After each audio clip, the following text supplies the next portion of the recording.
A few weeks ago, we held our 100th meeting of the Velshi Band Book Club. And in those first 100 meetings, we came to learn why certain books can have such a profound cultural impact. And sometimes it's the masterful writing style, sometimes it's an original plot, other times it's the author themselves.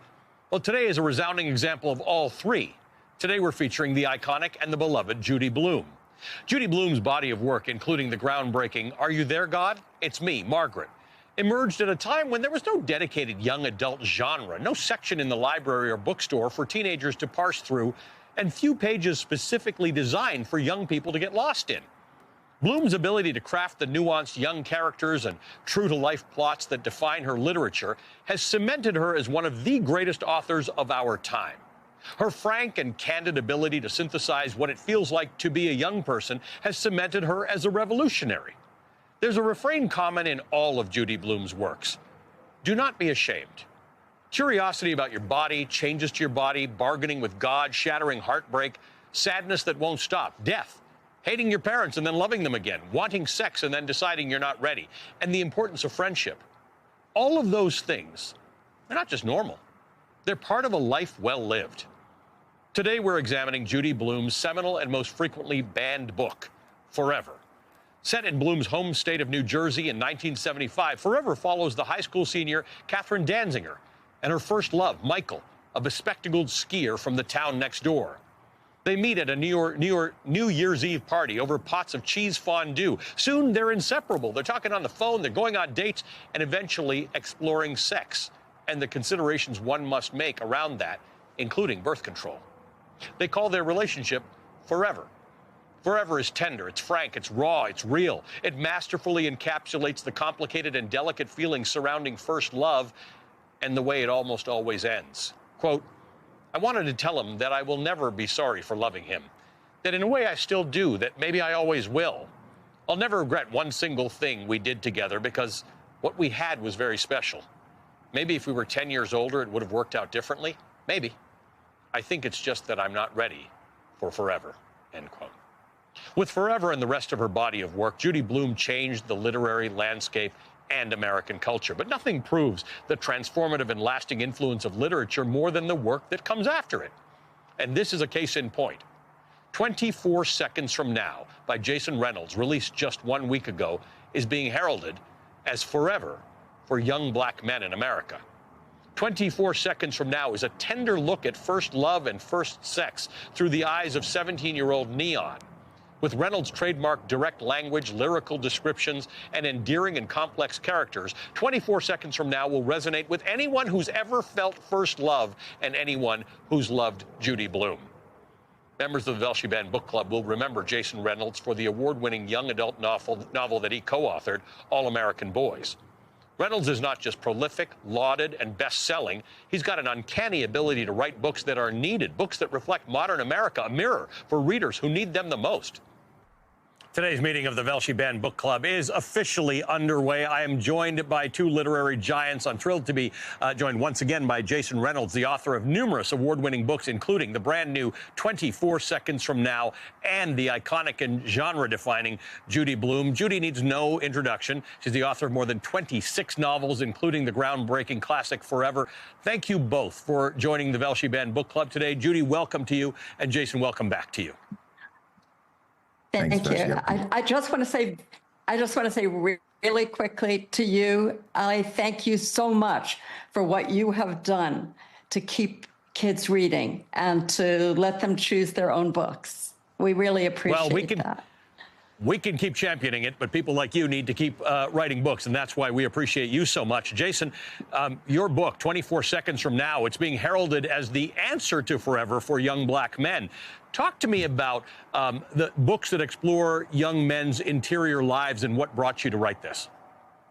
You know, I think for me, I'm always interested in the interior lives of boys, specifically black boys, but all boys and all kids in general. But I think there seems to be sometimes a bit of a drought when it comes to really getting into the complex layers of what it means to be a boy, really sort of assessing and mining what it means to deal with the insecurities that we have, or the feelings of inadequacy, or our body image issues, or our anxieties, and all the things that people assume that boys don't have because apparently at this age we're supposed to be feral animals when really we're whole people with whole worlds inside us.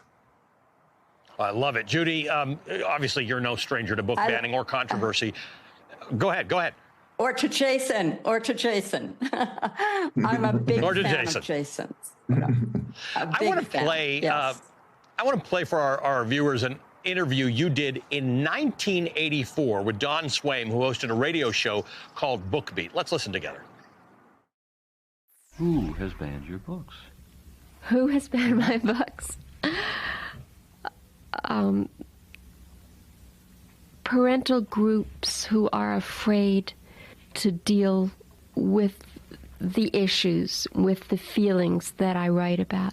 They think somehow that if their kids don't read about these things, their kids won't think about these things. Sexuality, death, money, again, real life, the issues of daily living. And somehow they don't want their children to question. They don't want their children to think, and then they won't have to deal with their kids. Where has this taken place? All over the country. Judy, that was over 40 years ago, and I think 40 years prior to that, someone would have given an interview talking about the same kinds of things. Is it different today? Is it the same? What's your sense of censorship efforts today? It's worse. It's worse because it's coming from the government. And, you know, I mean, it was terrible in the 80s, and that's what I was talking about. But it's the laws, it's the legislature, it's the, you know, I have a bookshop in Key West, Florida. We pretend we're not in Florida, but we are. And the teachers and librarians who come into the bookstore and talk to us often with tearfully. They tell us what it's like to have to give up the books, give up the classroom libraries, give up the public libraries, no books on the shelves in some cases. So it's really scary. It's really dangerous. And it's terrible for the young people more than anyone else. That's absolutely right, because some of us, the rest of us, can get access to books, but when they're not in the schools, when they're not taught, when they're not in the public libraries, you are really robbing people, Jason, an entire generation of exposure. We've covered so many different adaptations, modern adaptations, on this show, on the Velshi Band Book Club. Most of them, though, use like Shakespeare as source material. Given your relationship, it almost seems like Judy sort of passed a baton on to you on this one. Tell me about this. You know what, Velshi, I'd like to believe so. Judy didn't know she was doing that, but I've been fortunate. I've been fortunate to have conversations with Judy, and I've also been fortunate to read that work, all the things that she made. And reading Forever, it sort of struck something in me because I realized that there was no forever for me, right? There was no forever from the boy's perspective, thinking about all of the messiness of first love and all of the beauty and the radical nature and the tenderness that comes with it. And I wanted to figure out, not as a response, I wouldn't even say as a retelling, because I'm not so arrogant to believe that I could do such a thing with the great Judy Blume, but more of an inspiration. She sparked an inspiration, and I realized that this story needed to be told as well. That's the right word. Inspiration is great. Judy, I want to talk about a specific moment in Forever that rang particularly true to me. Quote, when I got home from school, I found a small package in the mail from my grandmother. As I ripped it open, I wondered if it could be a birthday present 2 weeks early. As soon as I saw what was inside, I knew it wasn't. First, I read the note. Dear Kath, I hear that you and Michael are officially going together.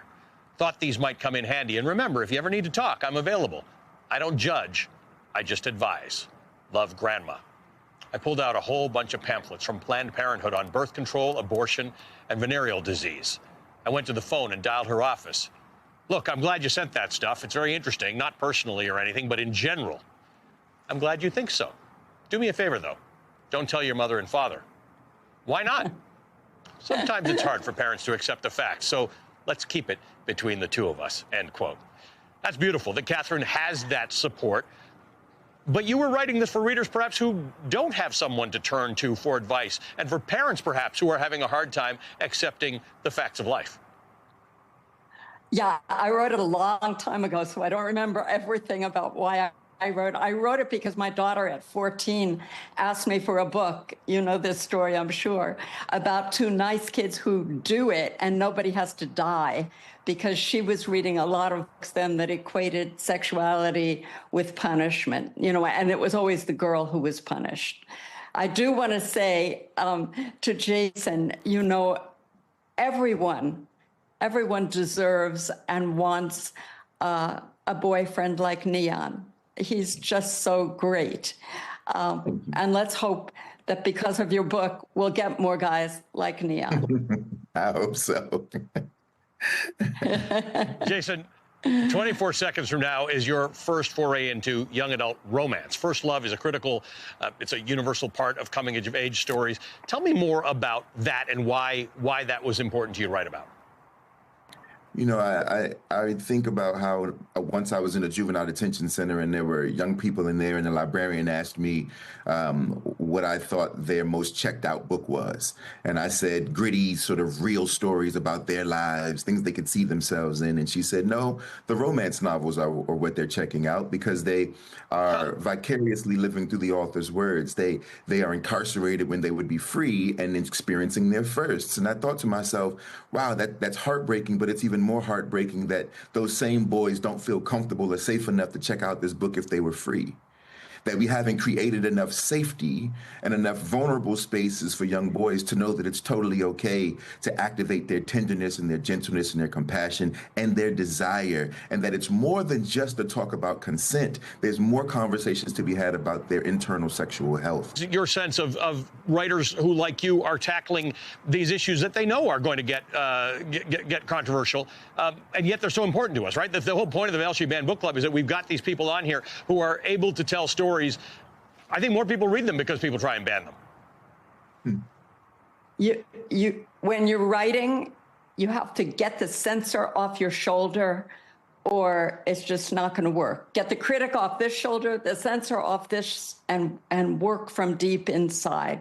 And write what you know is your truth, your honesty. And what do you make of this movement right now? What's your sense, Judy, about where this goes? Do you think enough people are agitated about, as you said, the government involvement in banning books, that they might actually do something about it? I don't know how many people are aware of that. I mean, a lot of people come into the bookstore and they see the banned book table with the tape around it, and they say, "What? We would ban this book in America?" And they'll pick up, a book like maybe one of Jason's. There are so many. Anyway, but they don't believe it. They don't know it. They don't believe it. They don't believe it. They don't want to believe it. But there it is. It's true. We do have some great organizations working today to, and there are lawsuits all over the place. We have the National Coalition Against Censorship. We have PEN America. We have even the Authors Guild just was party to a suit. We have so many librarians. And I hope we have you. And I hope that through all of this, people will become more aware and more irate and get busy standing up and speaking out. Well, I'm so grateful to both of you. Jason, I'm glad to have you back in the Velshi Banned Book Club, and congratulations on the new book. Judy, we're so honored to have you in the Velshi Banned Book Club. Jason Reynolds is the author of numerous books, including the brand new 24 Seconds from Now. Judy Blume, the beloved author of so many books, including Forever.